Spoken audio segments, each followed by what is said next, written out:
अमरावती महानगरपालिकेच्या प्रभाग क्रमांक 4 जमील कॉलनी लालखडी हा प्रभाग 2026च्या निवडणुकीत चर्चेचा केंद्रबिंदू ठरलाय। या प्रभागात अ, ब, क आणि ड अशा 4 वर्गासाठी निवडणूक पार पडली होती। अ वर्ग हा मागासवर्गीय प्रवर्गासाठी आरक्षित होता। या वर्गात एमआयएमचे अहमद शाह इक्बाल शाह यांनी 10,081 मते घेत दणदणीत विजय मिळवलाय। राष्ट्रवादी काँग्रेसचे अब्दुल नफीस अब्दुल हफीज यांना 6,390 मतांनी पराभव स्वीकारावा लागला। त्यांना 3,691 मते मिळाली, तर काँग्रेसचे जमीर अहमद अब्दुल मजीद 3,478 मतांसह तिसऱ्या क्रमांकावर राहिलेत। ब वर्ग सर्वसाधारण महिलांसाठी आरक्षित ठेवला होता। या वर्गात एमआयएमचे फराह नाज सय्यद मीर यांनी 12,523 मते घेत विजय मिळवलाय। राष्ट्रवादी काँग्रेसच्या नझिया परवीन जकीमुल्ला यांना 8,359 मतांच्या फरकाने पराभव सहन करावा लागला।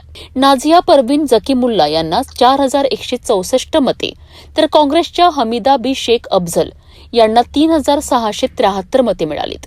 क वर्ग सर्वसाधारण महिलांकरिता रिझर्व्ह होता।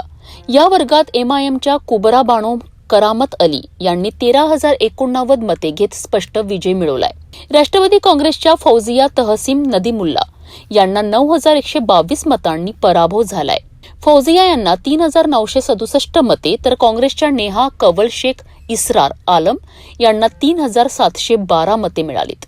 ड वर्ग हा खुला प्रवर्गासाठी आरक्षित होता।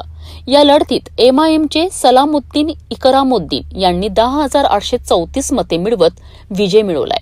काँग्रेसचे निसार अहमद आलम खान यांचा 7,115 मतांनी पराभव झालाय।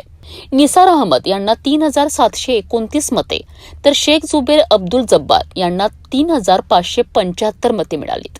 मतदानाची आकडेवारीमध्ये या प्रभागात एकूण 37,407 मतदारांपैकी 23,287 मतदारांनी मतदानाचा हक्क बजावलाय। त्यापैकी 542 मते नोटासाठी नोंदविण्यात आली। राजकीय चित्र पाहिले असता जमील कॉलनी लालखडी हा मुस्लिम बहुल प्रभाग असून 2017 मध्ये येथे 3 एमआयएम आणि 1 काँग्रेसचा उमेदवार विजयी झाला होता। मात्र 2026च्या निवडणुकीत एमआयएमने 4ही जागांवर विजय मिळवत हा प्रभाग पूर्णपणे आपल्या ताब्यात ठेवत आपला गड अधिक मजबूत केला आहे।